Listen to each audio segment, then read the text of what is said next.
Well, I've tried to look this up as well, and I've only been able to find 7 times when people have been actually prosecuted and fined, twice after the 1960 census and 5 times after the 1970 census. And each time was either a $50 or $100 fine, and that's it. And all of those times, the people were outspoken census protesters, let's say. So, you know, if you just send it back and don't make a fuss, that's probably a good strategy for, you know, a census worker might come or something, but it's unlikely that you'll be prosecuted for it. Okay, Professor, here's my hypothetical. I'm in my living room and there's a knock on the door. An FBI agent shows up and a census taker. The FBI agent is there to arrest me, puts me in handcuffs. The census taker is there to ask me these 34 million questions. The census taker says, answer the questions. The FBI agent says, you have a right to remain silent. So do I have more rights as a person being arrested than I do when the census taker comes into my house? Well, I think the point you're getting at is that the Fourth Amendment would protect you if you were suspected of being a criminal, but seemingly the Congress is asserting that if you aren't suspected of being a criminal, they can make you divulge this kind of information that would be a secret or would be entirely up to you to retain for yourself in case you weren't suspected of having done anything. Ilya, I can only imagine what it'll be like 10 years from now. We looked at the census from 10 years ago. It was peanuts compared to this one. Every year, the appetite of the government for our private information grows greater. What can we do about it? Well, you know, we can go on shows and watch shows like you're doing now, and write letters to the editor, complain to our congressman, and try to rein in this indeed growing government that tries to aggrandize itself at each point. And if you look at just the marketing of the census this year, it's kind of like a lottery. You can't win if you don't play. It's this idea that government has to grow and has to provide us more goodies, and the only reason it's there is to be a trough where we can eat more stuff. It really goes against the founding principles of this republic. Do you think that the government will keep this information, or strike the government?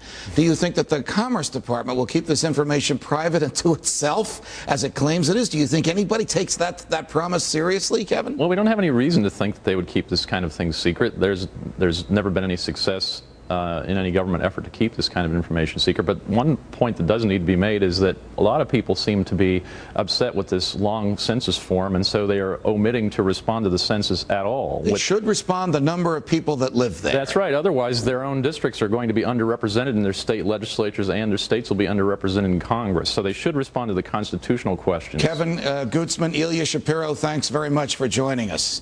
Want to know what Glenn Beck has to say about the census? Some of his fans just wrote in and asked him if he planned to fill out the forms sent to him by the government. It's part of the Ask Glenn Anything show that's going to air tomorrow at 5 p.m. This one that was sent in from a woman named Annie B. She says, I received my census today and really don't feel that I should have to give them all of the information they've asked for. How much by law, if anything, do we have to provide? We have a census form at our house that we just got. I am going to answer the question, how many people live in your home? Period. They have added these questions, you know, and we've been answering all of these questions. Now that we're seeing how much they're gathering, no, I'm a stickler on the Constitution now. Stickler on the Constitution. Glenn will answer more of your questions tomorrow at 5 p.m. right here on the Glenn Beck program. It's a special show. Cities facing financial collapse. Are unions speeding them to the poorhouse? Could that be? We'll be right back.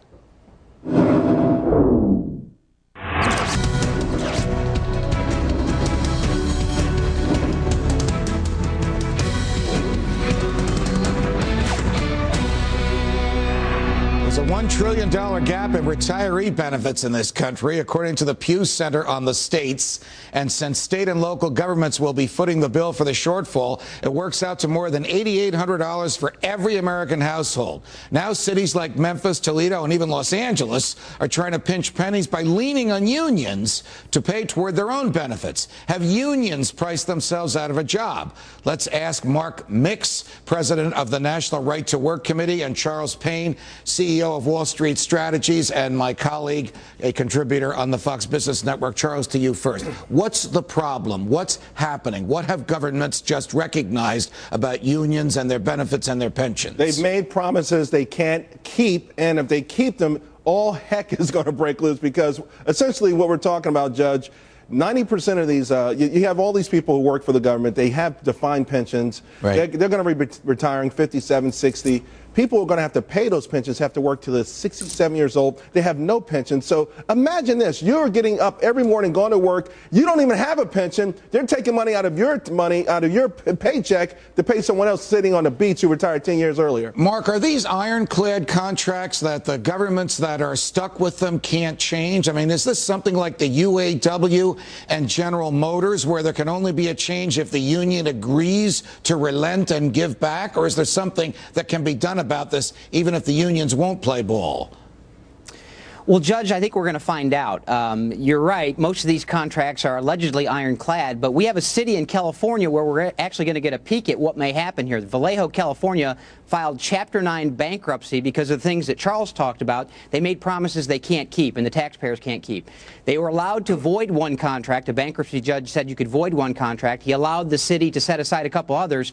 But the issue about the pension is still relevant, and we're going to see, and I think a lot of municipalities and cities and counties and states, for that matter, are watching this case to see what's going to happen because they've made promises they can't keep. We were talking during the break about Los Angeles. The mayor of Los Angeles is a good and longtime friend and loyal supporter of the president. Even he is leaning on the unions. What's he trying to do? How bad are his problems? He's trying to get the unions to make some sort of concessions. You know, California obviously is at the tip. You know, they've got a huge unfunded portion of their pension. Also, their other obligations, you know, post-retirement obligations like health benefits, none of that's covered. Every single, like $48 billion, none of it's funded.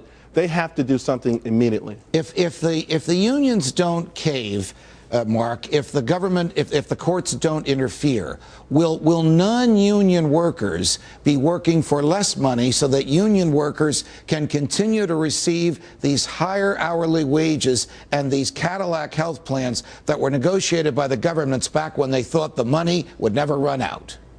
Yeah.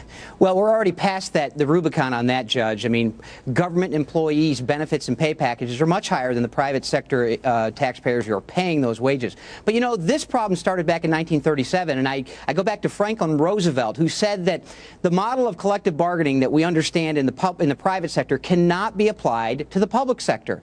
And in 1975, we helped put out a book called The Municipal Doomsday Machine. We were about 40 years too early, but here we are, where these bargaining agreements are coming to a head in a difficult financial time, and it's exposing the difficulty that states and municipalities are going to have to fund these contracts. All right, put the gap chart up on the screen that shows the gap, the difference between the private sector and the public sector. Isn't that crazy, Charles? That the government sector would be, the benefits would be so fantastically greater than in the private sector? It's absolutely amazing. I mean, if you're like a clergy, you make almost twice as much if you work for the government than the private sector. 8 out of 10, you know, job sectors, the government workers make more. So, you know, before, when we grew up, you know, sort of like, okay, you work for the government, you'll make less coming up, but you'll get, you know, you get the retirement on the back end. Now you get it both ways.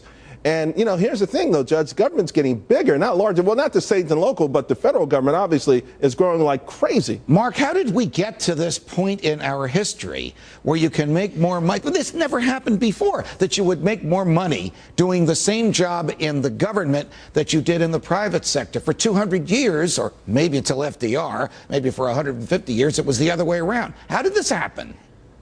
Well, I believe that the reason why it happened is a dramatic expansion in union power. Judge, when you have a monopoly, which is government by definition, and you apply a monopoly model to it, which is the bargaining system that's being used in the government sector, you have real trouble. And this was baked in the cake going back to 1955 in Wisconsin, 1962, when President Roosevelt signed an executive order allowing union bargaining for federal employees. And we've seen this great increase in the number of states that have these bargaining procedures where union officials elect politicians that sit on the other side of the table doing negotiations. And because of the financial crisis we're in, we're seeing it.